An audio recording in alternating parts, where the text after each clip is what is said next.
What's going on, Husker fans? Welcome back to Believe in Nebraska Football on the Believe Podcast Network. I am your host, Sam Casaccio, hosting with Johnny the Jet Rodgers and Eric Crouch. How are we doing today, fellas? So I'm like buttered popcorn, baby. Doing good. Doing really good. We got to win. And miracles do happen, don't they? Yes, they do. Yes, they do. If you believe. That's why we believe. That's why our name is Believe. We believe in the Huskers.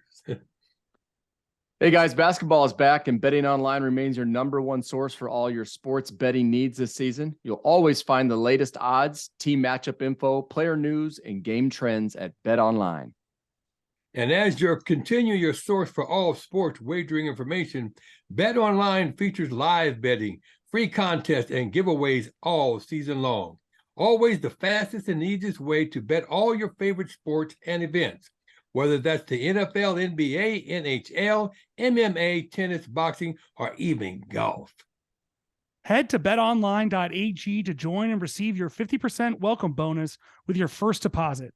Make sure to use promo code BELIEVE, BLEAV, to receive your rewards. Bet online, where the game starts. And the game got off to a quick start for the Huskers in that rivalry game against Iowa, huh, guys? And there they go, they off. 24-0. Man, I just felt good for the players. Felt good for the players and the coaches. Oh, I felt good for us, for the fans. Everybody. I felt good for everybody. For the fans. What a miserable run that we've had, and I felt so good. I was like, I got my jersey on. I'm feeling strong. I'm feeling proud. Trey Palmer, what a guy, and Casey Thompson. They showed up. The black shirts played so good, and yeah, like I felt so good for the players. That Garrett Nelson hugging Mickey after the game.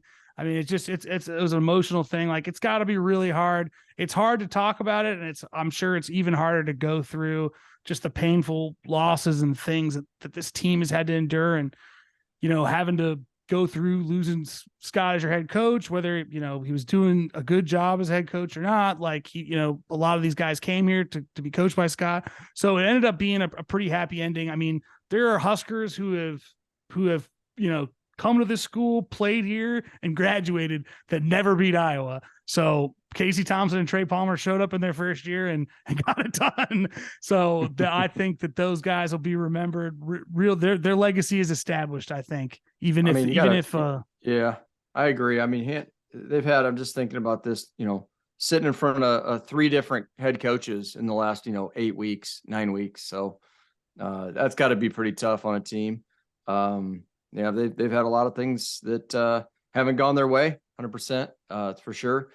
And but I think there's some bright future ahead, and I'm excited about what the future holds, and just being a former player and watching this season, they've got to be excited too. A lot of those players that are still on that team, and they've got to be excited about what the future holds, and they got to believe. Like Johnny, you always say, if you don't believe, then you're out. So, looking forward to, like everyone else, how's this going to work out for them in the future?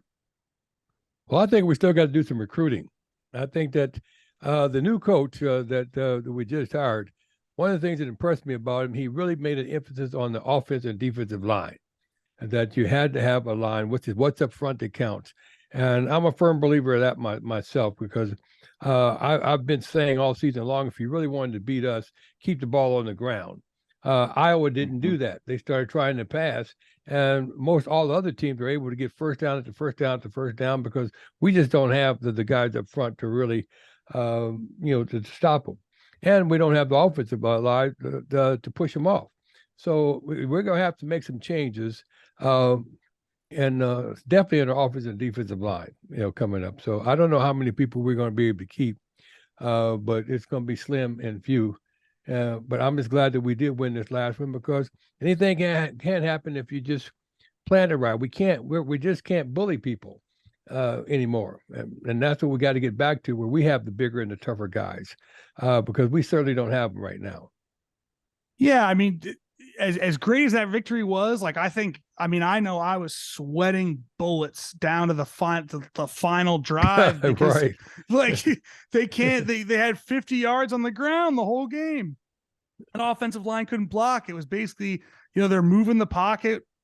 Casey Thompson, they're moving the pocket a little bit. And our wide receivers, credit to Mickey, credit, to Trey and to Casey, but like they were beating their defensive backs.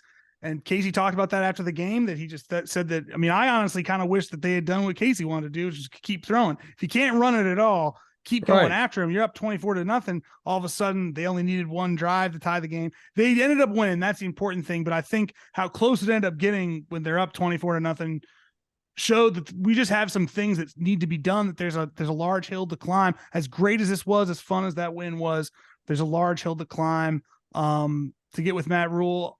I will say, before we kind of dive into Matt Rhule and the future of the Huskers, I want to say just what a great job Mickey Jospeh did with this team. Really dealt a bad hand. You have a team that's like losing to Georgia Southern. It's your first time being a head coach.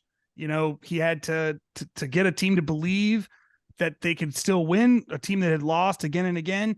He got them to play hard. He undoubtedly, Bill Bush, the whole staff got the team to play a lot, really remarkably better as in that last game. That, they never gave up. They never quit. And he left the team in a way better place than where he got him. So really hats off to him. Even, it says a lot about Mickey just as a person, and it's a first year at Nebraska too. So like the relationships with the players, and the other coaches, they're just starting their relationship with him too. So so early on too, to be given that role, says a lot about their trust in him and how the staff liked him and the players liked him. And so I was just happy to see that all take place. And it was just so good to, another former player, a QB, just watching him, walk the sideline with some confidence. And sometimes he walked it with a little bit of concern too. I saw some I think so. concern on his face, but I don't know how confident he was. Hey, but he showed it. He walked, he had some moxie, even though, he knew he didn't have the best product on the field. You could tell he was out there working. Like, it didn't matter to him who he was playing. He was putting a team together, doing the best job that he could.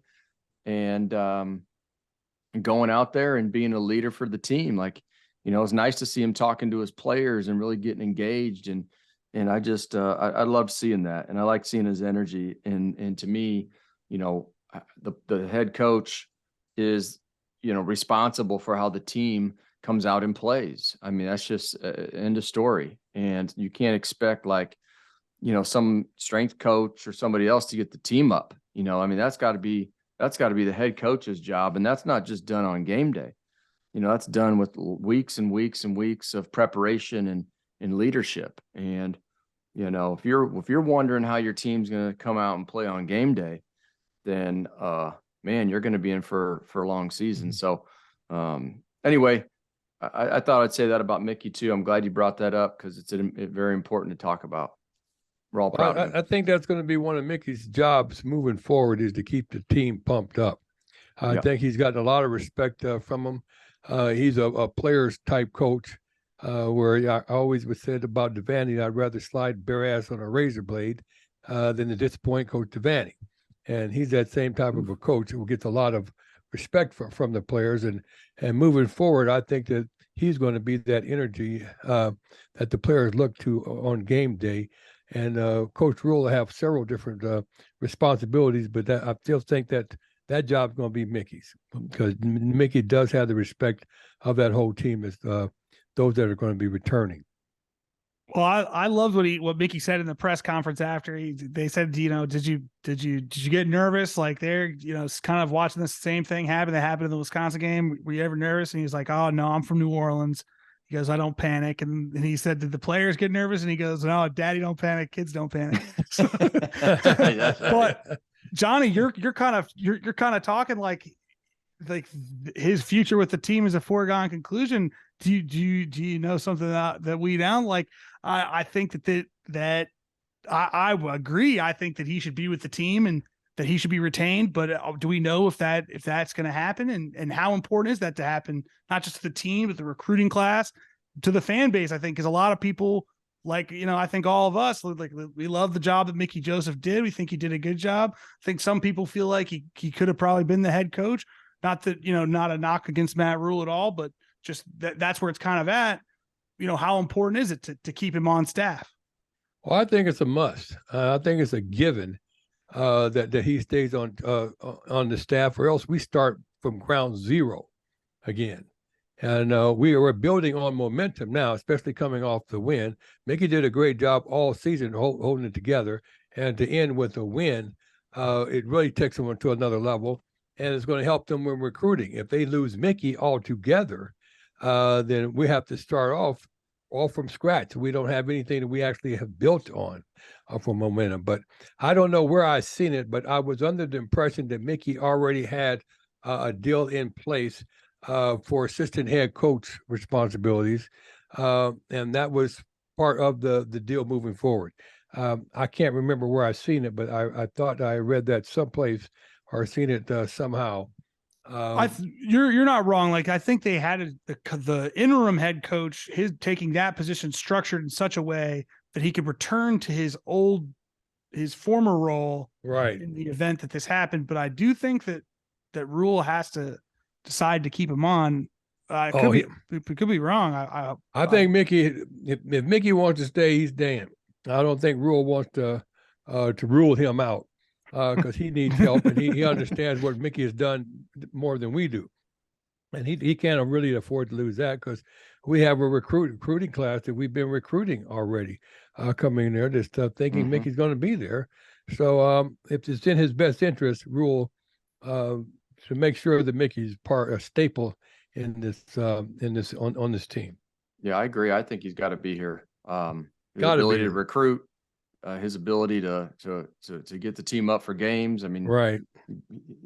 To keep what's going on, everything you said there, I agree with. I mean, there's no doubt that the team, the program, the staff, the players, I mean, everybody, even the fans, better off if Mickey Jospeh is part of the chancellor, the president. Yeah, everybody's behind that program and behind Rhule, and I think that's going to be part of the deal. Yeah, I'd be totally shocked and devastated if it really wasn't. Yeah. And I can see Mickey. I didn't think that he really wanted the job as much as we all want him to have that job.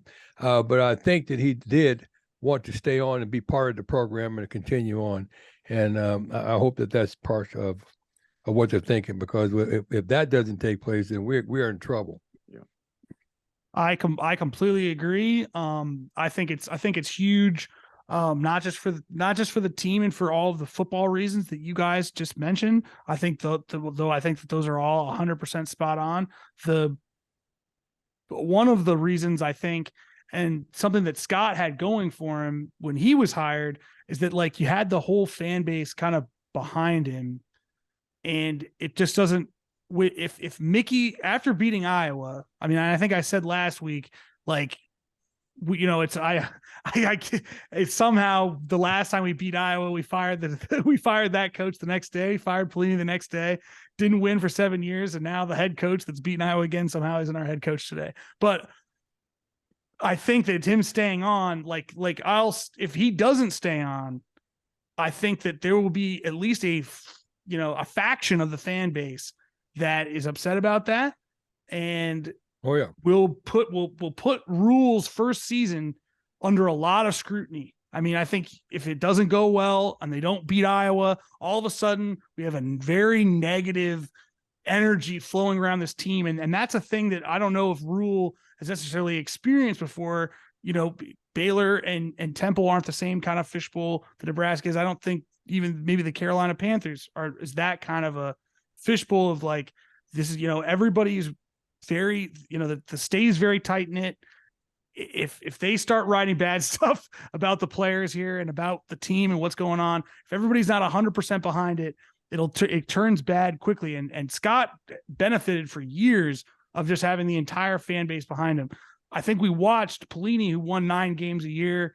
That negativity and that faction fan base kind of drove that, that tenure into the ground in his time here.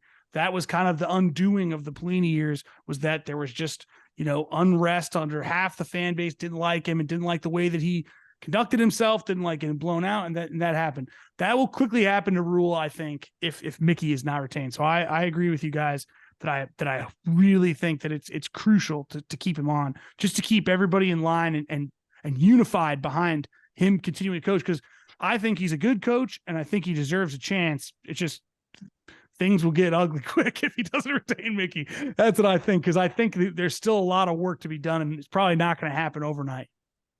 Well, fellas, taking all that in consideration, I did also hear today that Mickey was interviewing, I can't remember the team's name, but some team in the South that he's on some type of deal interviewing for a job. That makes me think that this thing isn't a done deal yet. I think he's got to keep his options open. Obviously, I mean, if right, to protect himself and his family and his career. Like, look, if Coach Rhule has the final say, then and he decides not to keep Mickey, he's got to have a few aces up his sleeve. No, Mickey might need a raise too. Shoot, you got to negotiate for a raise because he did a heck of a good job here. Mm-hmm. Not, you make a deal before time, and but after, and things go as well as they did go, it might merit some type of put a little bit more in the pot. And Nebraska already showed that they got it. Just gave a guy $70 million for 8 years. Yep. And what'd you think about that, Johnny? you got paid 2 times as much as Scott.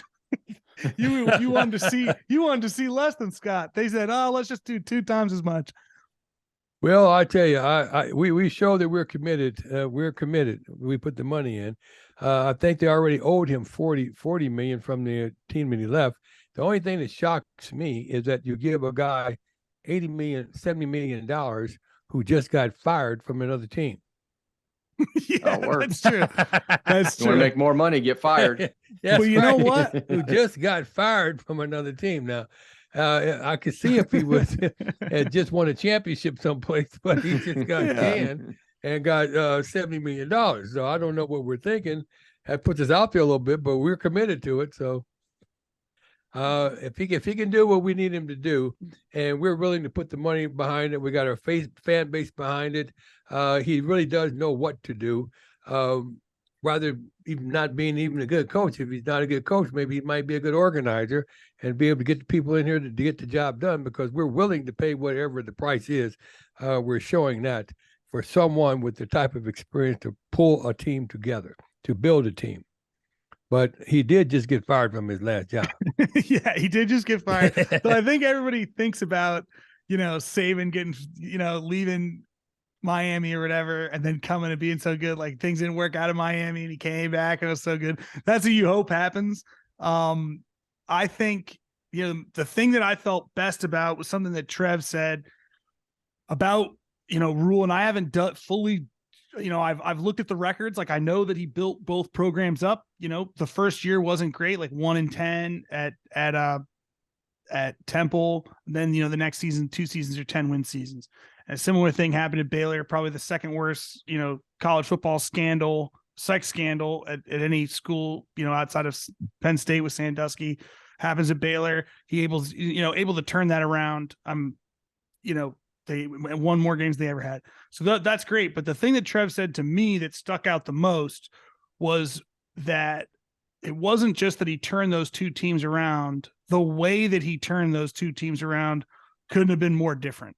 Like, the way that it was based on what those schools needed and what they needed based on their conference, what they needed based on the team makeup, what players they could get, what players they could develop. And that's really what Nebraska needs, because we need somebody who's going to be able to work with what we got, because we don't have everything that every school, that Ohio State has, or everything, but we need somebody who's going to be able to get us to compete with the better teams in this conference, in our own way. And I was happy to hear that he did that.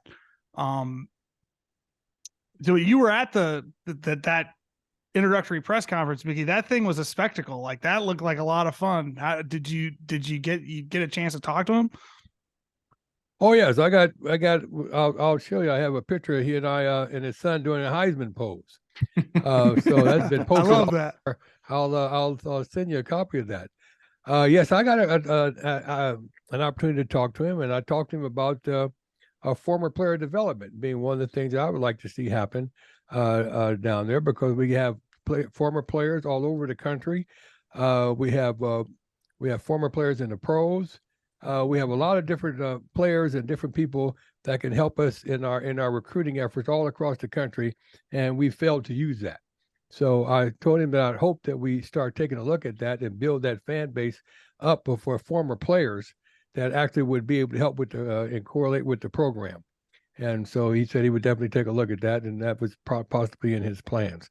So yeah, we talked a bit, and I told him I really wanted to welcome him here and support him and what he was doing, and that's the trend and where we want to go. We want to give him a fair chance to get the job done, and it's an uphill battle. And we don't, like I said, I told him quite clearly that winning isn't everything, But here in Nebraska, we rate it right up there with oxygen.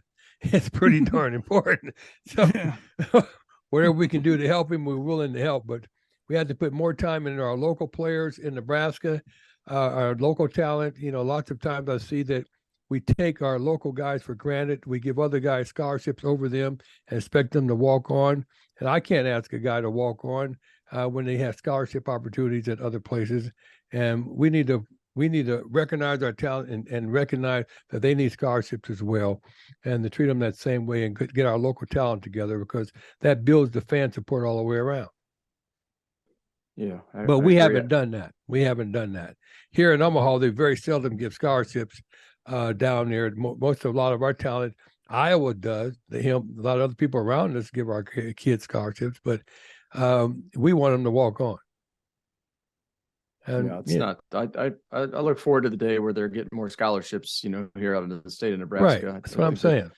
That's a must. And I did watch the press conference, and I think he did mention that, getting back and recruiting the state of Nebraska. I think that was one of the things that he talked about is, keeping the talent here. I guess my first impressions were that, he seems like a football coach. Like from the way he handled the press conference, the way he handled himself and what he talked about. And, he can motivate. I mean, you can tell that right away. So I was real impressed with that. And, I don't know Matt Rhule from, I'm just this last couple of weeks, you start, reading about him a little bit. So you start to find out some of his history. And that was, I'm sure, like a lot of people, I did the same thing. But to see him stand up there and, talk about, wanting to be part of the community. I thought that was pretty darn cool. He wanted to have his family be part of the community. And it wasn't about just, anything that he was going to do by himself, or, it was going to take the whole program, the whole state. And I thought that was pretty neat, because I do believe football is the biggest and best team sport you can have. But it's got to be looked at like that from the head guy. So I do appreciate him saying that. That was big.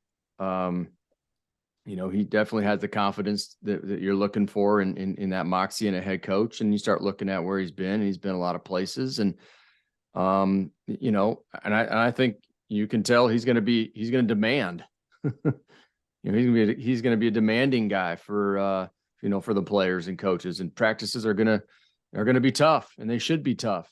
And you talked about toughness. And to me, Nebraska is a place where you got to be tough. I mean, it is the way it's been in the past, and that's how we were successful. We were physically and mentally, tougher than the opponent, and that's how we won a lot of games. And that meant, being tough means a lot of things. It means training hard when you really don't want to, and it means, sacrifice, and it means a lot of these things that, when you play hurt, football is a game of pain. And, you've got to play hurt. I don't know about you, Johnny, but most of my games, I was never 100% healthy. You're taking a beating, and you got to keep going. And, and when other players on your team watch that, they gain respect for you. Yeah, I Well, mean, that's how you build your team. Yeah. Eric, you play for your teammates. Those are the guys you really don't want to let down. And so you give that extra bit for them, and they give that extra bit for you, really to make it happen. It's an agreement going team wise, and that's why I hope that Coach Rhule can pull them together and make them understand it's not about him, it's about we, not me, coming together. So they will get that mindset that we have to pull this together. But we're going to have to get, and I'm sorry, but we're going to have to recruit better players than we have, to be able to have the players to have the kind of confidence in each other. Because, like I said, Monty Johnson and a couple other people like that who played second string at when I played, they're all pros. But when the second team came in, it was no different. So we can't have a drop or lag because we don't really have a personnel in there. So they have to be smart, and I hope he's a smarter coach than he is tough. The players got to be tough, but the coach is going to have to be smart and really pull them together where they really appreciate and don't want to let the coach down. Well, and I think creating a culture where the players got to want to be there. You can't be wanting to leave every year. You got to create a culture where people want to get into this and they want to stay there for 4 or 5 years and develop. Right. And if they know they're going to get developed and have a chance at going to the NFL, because I mean, if you come in from high school and you don't really develop, I mean, your chances of going to the NFL are pretty darn slim. So, I mean, they got to develop the players, and I heard him say that's going to be one of the things that they work on.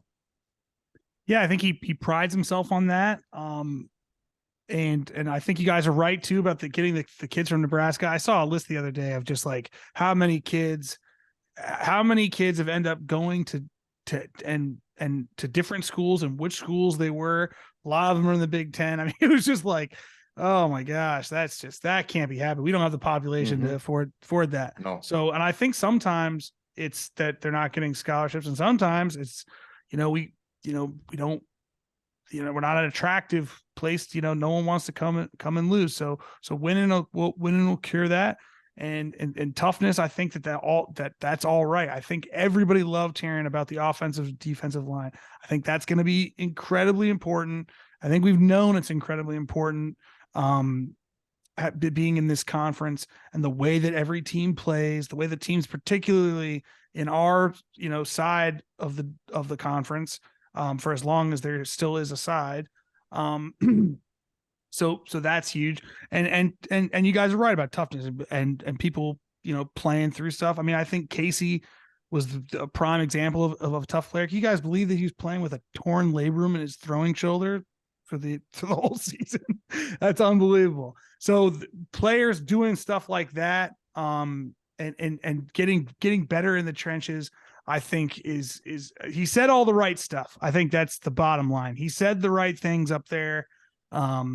And it's going to be, we all got to give him a chance. I mean, how quickly is he able to turn it around?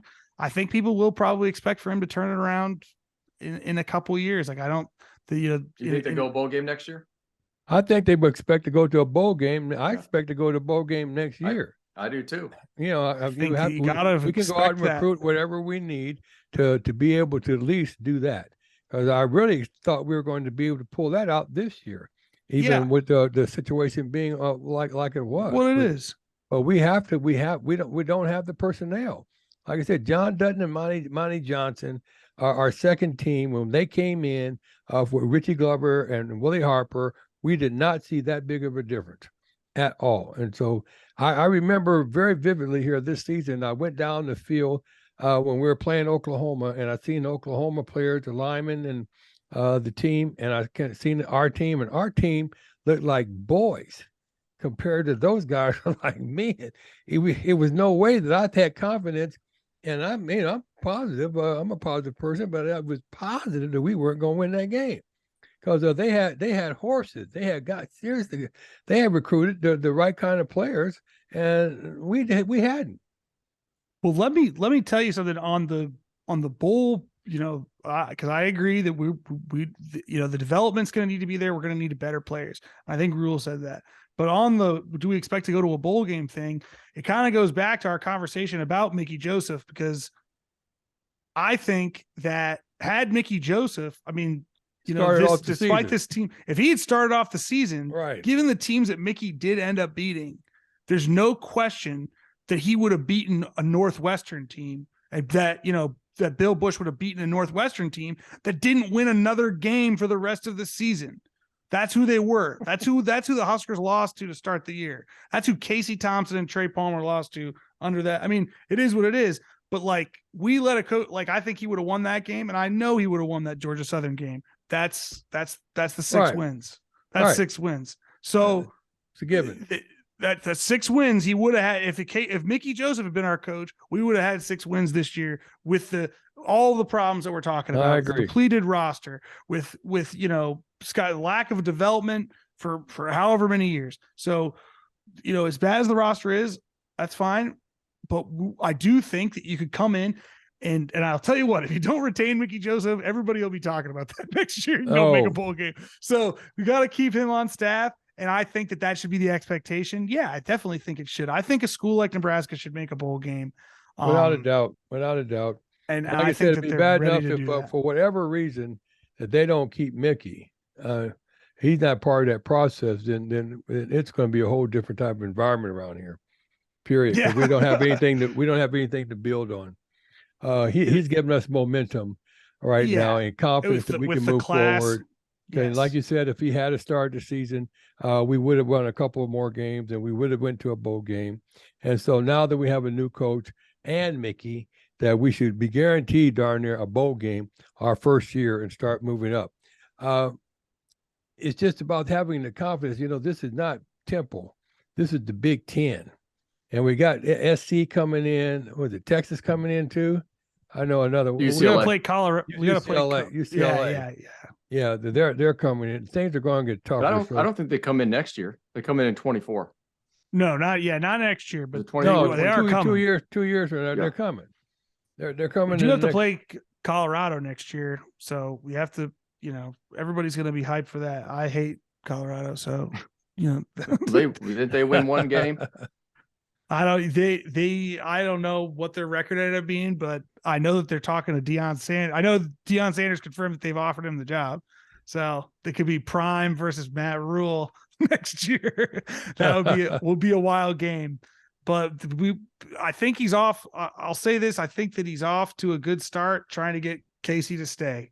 I know that he's made a big effort. He did it on Saturday. Right. So a day after the game, he talked to Casey for an hour. Casey said that, he called me. Casey's still evaluating it, but he has told me that he would like for me to stay and that he'd like to get, Well, how is Casey evaluating it? You think Casey's going to the pros? I think he would have a chance to be drafted. I think that'll probably look at what his draft grade would be. Like, I know Trey Palmer left this school to go to the draft because the draft grade is good. Like, I think that he will be drafted, and it's a good. He in one season was the best receiver we've ever had. So his draft grade was good. I mean, I think Stanley Morgan was drafted. So it makes sense that Trey would be drafted. I mean, the truth was Trey had the best season of any Husker ever with like a wounded Logan Smothers and he went right past you, Johnny. Yeah. Oh man. But yeah, so he'll get drafted. I think Casey will probably look at that. I would like to hope that Casey is not probably looking at another school. I hope he wouldn't be trying to go in the portal, but he ultimately has to do what he thinks is best for himself. I think, Trev said that he wasn't going to try to win the press conference. I think that, he did with this hire. Most people in the country think that this is an amazing hire, the perfect hire. So we've managed to kind of, after Scott, everybody felt that way. Obviously that's not everything, because everybody thought that about Scott Frost too. And it unfortunately didn't work out. So now you have Matt Rhule, another great, things are positive. I hope that, lots of, the quarterback stayed. Tristan Gebbia stayed when Scott was hired. They want to take a chance to be a part of that. I hope Casey wants to do that. Otherwise, I think we may have to look elsewhere at quarterback, but we'll see. Some of his coaches though have started to take shape. With Marcus Satterfield being the biggest hire that he came from as offensive coordinator. from South Carolina. I don't know that much about him. I haven't like watched a ton of tape of South Carolina's, but I know that South Carolina beat two teams in the top 10, scored 94 points on them in the last couple games. Mm-hmm. So beating Clemson and Tennessee, that's kind of speaks for itself. And it's his guy. So, he's been, so that's good that he's bringing him in. And I don't know if you guys have any thoughts about Satterfield. I don't know if you guys know more about him than I do. I don't know much about him at all, really. No, I don't either. Yeah. I'm going to have to look him up. I didn't hear that they had hired an offensive coordinator. I thought some of the stuff that I was hearing was mostly defense and maybe strength coach, but I don't know. Yeah. I didn't see it today. So there were some people, the defensive guys and strength and conditioning were from the Panthers. So players left to Evan Cooper, defensive back coach, recruiting coordinator. Mm-hmm. Obviously wasn't a recruiting coordinator on the Panthers, but he's been recruiting coordinator. He's been with Rhule since Temple. He was with him at Baylor. So he'll come in. That'll obviously kind of, fill a role there. That probably means that Travis Fisher is out, obviously. Which is kind of like unfortunate. I don't think the defensive backs played that great this year. There was some turnover there, but I thought that they would be more prepared. But I overall thought that Travis Fisher was a pretty good coach and a good recruiter. So, but these are the things that happen. Terrence Knighton, I don't know that much about him as a coach, but I think everybody remembers him as an NFL player. Like he's a huge man. So he'll be coaching our defensive line. He's a big boy, even for an NFL defensive lineman. So at least our, defensive line coach will be the kind of size that we're looking for. So, and then Corey Campbell is a strength and conditioning. So Zach Duvall, we know has not, has been let go. So, which is what it is. I don't know that the guys, I don't know if the strength, we talked about it this year that like, the guys, the games would start off well in the fourth quarter, we get pushed around and that's not a good, that's not a good sign or good evidence of good strength and conditioning program. So this is probably a good start. Also, Corey Campbell is like he's got crazy veins popping out. Like Zach Duvall is a little bit of a stout guy.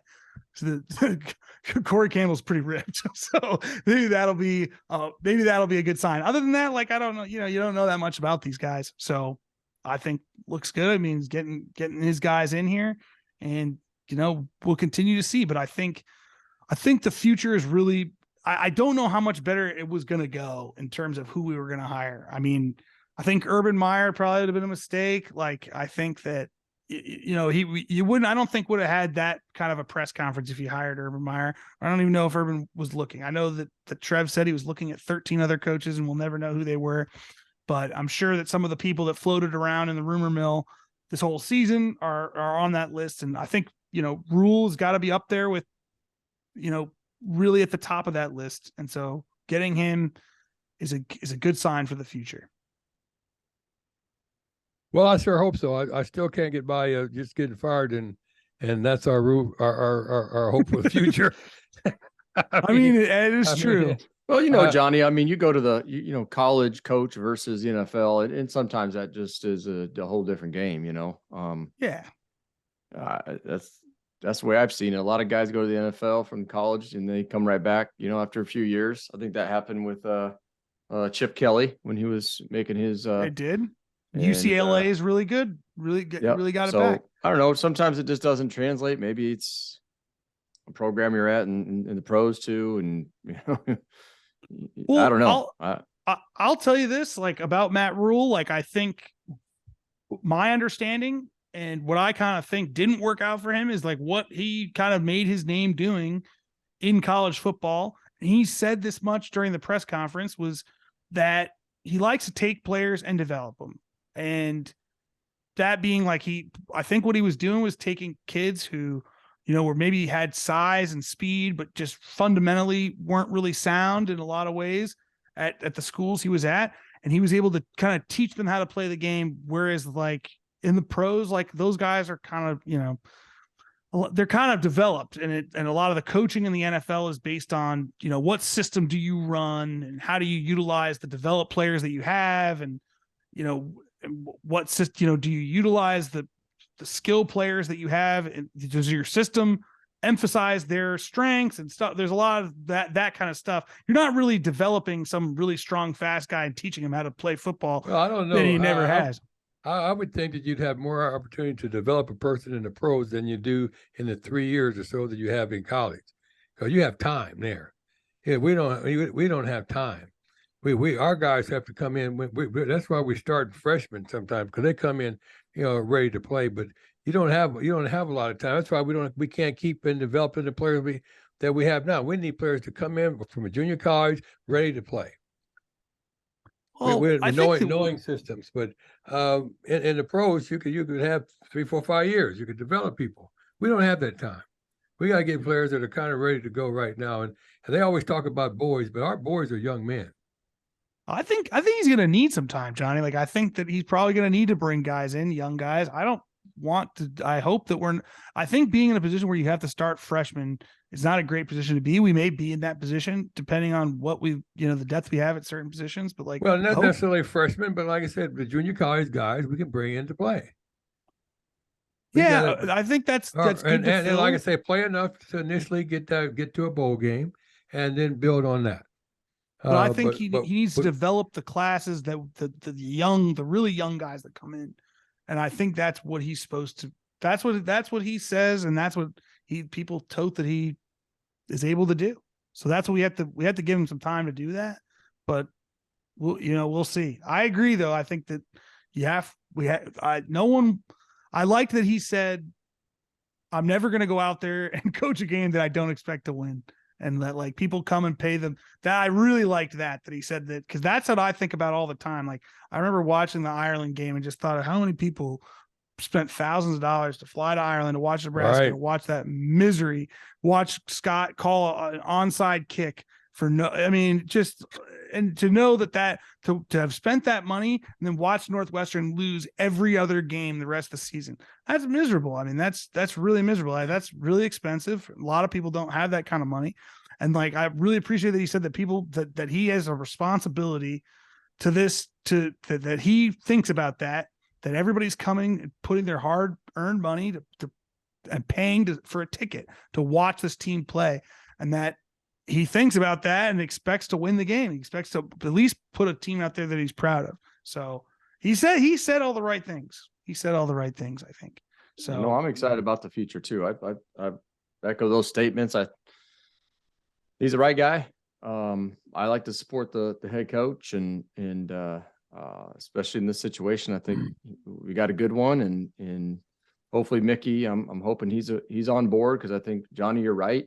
Just got a little momentum with Mickey and what he did, and what he's capable of doing, and we need him. So with those two guys, you keep moving forward. Agreed. And you don't lose the recruits that you've got in hand, and you get more, because you can say, hey, we've got a pretty good thing going here.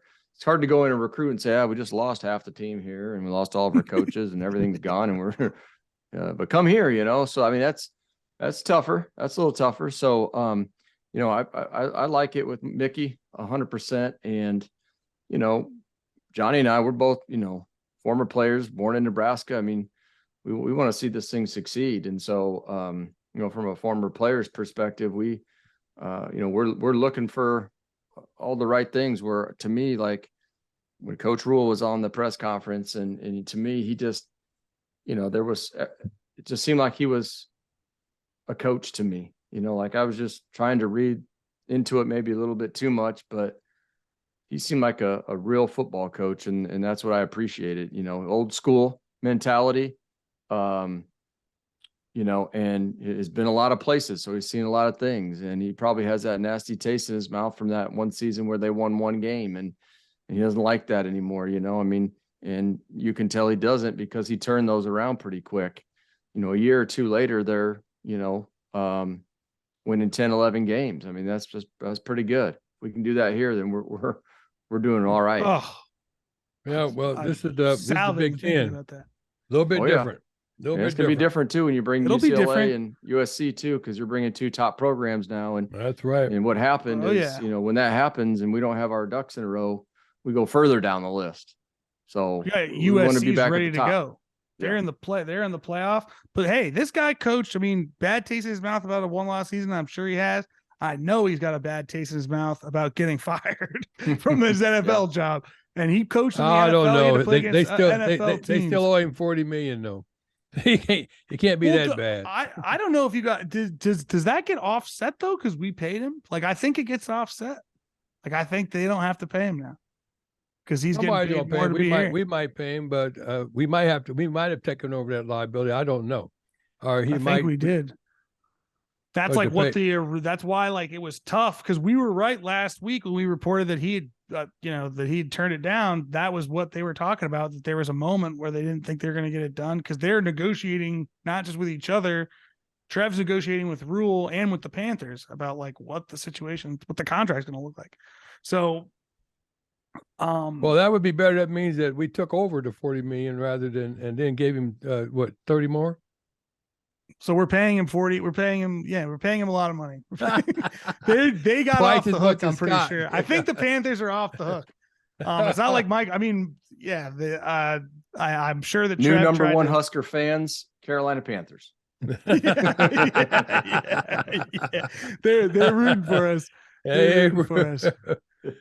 But wow. yeah, I mean, I think things will be good, and I'm excited for the future. Well, let's Matt follow Rhule. it. We need to follow it closely so we can see what steps and moves that they're actually making, and who the type of coaches that they're getting for support, in all those positions. Because it's just really you build that foundation in the coaching staff and see what their reputations are, where they're coming from. Because we're as good as the coaches really have to stay on top of the players. You have to have confidence in your coaches. Completely and I think agree. that's one of the things that Scott went wrong on, being late for meetings and different things, that the guys just weren't taking him as serious as we did. And I just don't want to talk ourselves into something like we talked ourselves into Scott when we first got started. We expected so much and really got nothing. And our expectations are higher even now. We expect even more than we expected before. Coming in, and the arena's getting tougher with UCLA and SC coming in. We got to get ready because we could be on the bottom for a while still. Yep. But I think we all have faith in I mean, there's nothing to be except excited right now. So there's nothing but Kool-Aid to drink. We can't know what it'll do, but we'll get to see soon enough. Hope for the best. Yeah. Okay. That brings the regular season to an end here. And unfortunately, since we don't, play in a bowl this year, that is the end of the season of this show. I want to thank everybody for listening. Loved having you guys in the mix this year. This is amazing to have you guys come on and host. We'll be getting another episode out there for signing day. And then, we'll be back covering college football and the spring football. I'm sorry. And be a lot to cover because there's going to be new coaches hired. It's going to be, obviously a lot of it'll be interesting to see how the recruiting class shapes up, and it'll be interesting to see what competitions look like in spring football. Yeah, I appreciate all you guys. I can't wait. A lot of fun, and like hearing Johnny's perspective and yours as well, Sam, and looking forward to it. Yeah, this will be fun. Can't wait till our next show. Yeah, we'll kick it off. Spring ball. Great, here guys. we come. And as always, go Big Red. Every day is game day, y'all.